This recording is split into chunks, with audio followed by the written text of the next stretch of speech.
Shakespeare was a major figure of the English Renaissance, a period of history that was plagued by the tides of Black Death that ebbed and flowed, threatening to prematurely extinguish every living being. This disease and its fate might have periodically threatened the Elizabethan genius that embodied the spirit of ancient Greek poetry from the past and the Enlightenment aesthetics of Kant in the future. Shakespeare's knowledge of the troubled mind also anticipated many of the ideas Freud discussed in his later works.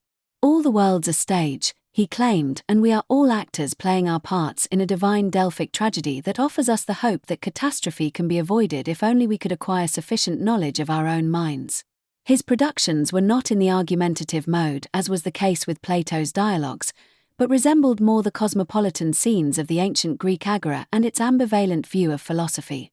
Adrian Stokes, an English art critic inspired by the work of Melanie Klein, offers us an account of the aesthetic experience which embraces both a process of hypnotic envelopment by the work and an attempt on the part of the appreciating subject to develop an attitude of independence toward the object we are appreciating. In his writings on Quattrocento art, we encounter buildings where the mass effect of the stone and the sculptures of Michelangelo transport us back to Greek art with its enigmatic oracular messages. Shakespeare undoubtedly used these processes and attitudes in his productions, enveloping us with his incantatory poetry and scenes from his cosmopolitan theatre of life. Uses of language and imagery evoked in his captive audience the awe and wonder the Greeks must have felt experiencing the Platonic and Aristotelian dialogues in their more restricted performances for more learned audiences. Shakespeare's answer to the Kantian question posed in his work Anthropology from a pragmatic point of view, namely, the fourth philosophical question, what is man?, is given in the form of the 7 stages of a man's life ending in oblivion without teeth, eyes or taste. Wittgenstein in his early work claimed that the world and life are one and ethics and aesthetics are one, and we claimed that instead of the use of argumentation, Shakespeare showed that the world, life, ethics and aesthetics are one in the transcendental spectacles of his plays. Both Shakespeare and Michelangelo showed us the beauty, sublimity, and tragedy of life and the world. Paul Ricoeur's analysis of the symbolism of evil as confessed by an agent certainly showed the presence and importance of evil in our attempts to live happily. Kant's third philosophical question, what can we hope for?, also related to this issue of happiness, is to be found in his work Anthropology together with the answer that refers to a hidden plan that is working its way toward a kingdom of ends for humanity, on the condition, presumably, that we acquire sufficient knowledge about ourselves via philosophy and Shakespearean plays. Shakespeare's history plays obviously have moral themes depending perhaps upon the presence-absence of tragic elements in the account of actions and events, which occur because of each other. Macbeth may have been a historical king, but in Shakespeare's rendition he becomes a tyrant in a moral history that meets the Greek nemesis spelled out by the Weird Sisters who, we argue, embody the spirit of the Greek Erinyes, and function as a kind of chorus. Shakespeare is philosophically speaking putting the truth of beings to work in his aesthetic creations. Cosmopolitanism is well illustrated in the play Antony and Cleopatra, and this apart from being a love story comparable to Romeo and Juliet also ends tragically for our cosmopolitan pair. T.S. Eliot, having studied the philosophy of Bradley in the USA, nevertheless viewed philosophy through the dark prism of religion, and preferred Dante's work to that of Shakespeare's more secular productions inspired by the pagan ancient Greek spirit.